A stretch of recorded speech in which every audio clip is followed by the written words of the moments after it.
ഇന്നൊരു sausage fry ആയാലോ? ആദ്യം സോസേജ് എടുത്ത് വട്ടത്തിലോ നീളത്തിലോ ത്രികോണത്തിലോ ഏതെങ്കിലും ഷേപ്പിൽ കട്ട് ചെയ്യണം. പിന്നെ നിങ്ങളിതിപ്പം കഴിക്കണം ഈ സോസേജ്. ഞാൻ ഇന്ന് ആദ്യമായിട്ടാണ് കഴിക്കുന്നത്. എങ്ങനെ ഉണ്ടാവും ടേസ്റ്റ് ഒന്നും അറിയില്ല. എന്തായാലും നമുക്ക് ട്രൈ ചെയ്ത് നോക്കാം. മുറിച്ച് വെച്ച സോസേജിൽ ഒരു ബൗളിലേക്ക് ഇടുക. എന്നിട്ട് പറങ്കിപ്പൊടി, ഉപ്പ്, ഒറിഗാനോ, കുറച്ച് കുരുമുളക് പൊടി, പെരിഞ്ചീരകം, അങ്ങനെ ഇഷ്ടമുള്ള എല്ലാ തരത്തിലുള്ള പൊടികളും ചേർത്ത് നല്ലോണം മിക്സാക്കുക.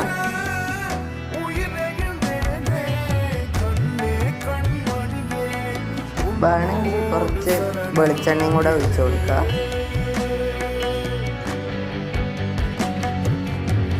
ഇനി ഇത് ഓയിൽ ഫ്രൈയോ അല്ലെങ്കിൽ എയർ ഫ്രൈയോ ചെയ്തെടുക്കാം. ഞാനിവിടെ എയർ ഫ്രൈ ആണ് ചെയ്യുന്നത്.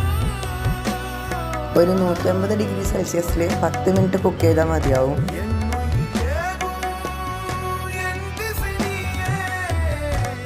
ഇനി ഫ്രൈ ചെയ്തെടുത്തിട്ടുള്ള സോസേജ് ഒരു ബൗളിലേക്ക് മാറ്റുക.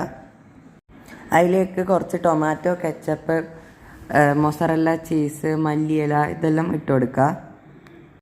ഇതെല്ലാം ഓപ്ഷണലാണ്, പക്ഷേ ഞാൻ വെറുതെ ഒരു ടേസ്റ്റിന് വേണ്ടി ചെയ്യുന്നതേ ഇല്ലൂ. നിങ്ങൾക്ക് അല്ലാണ്ട് തന്നെ കഴിക്കാനും നല്ല ടേസ്റ്റാണ്.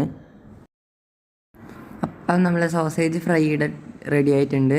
ആരെങ്കിലും ഫസ്റ്റായിട്ട് ആ ചാനൽ കാണുന്നുണ്ടെങ്കിൽ സബ്സ്ക്രൈബ് ചെയ്യണം, സപ്പോർട്ട് ചെയ്യണം. ഇനിയുള്ള പരിപാടി സിമ്പിൾ, തിന്നാൽ മാത്രം മതി.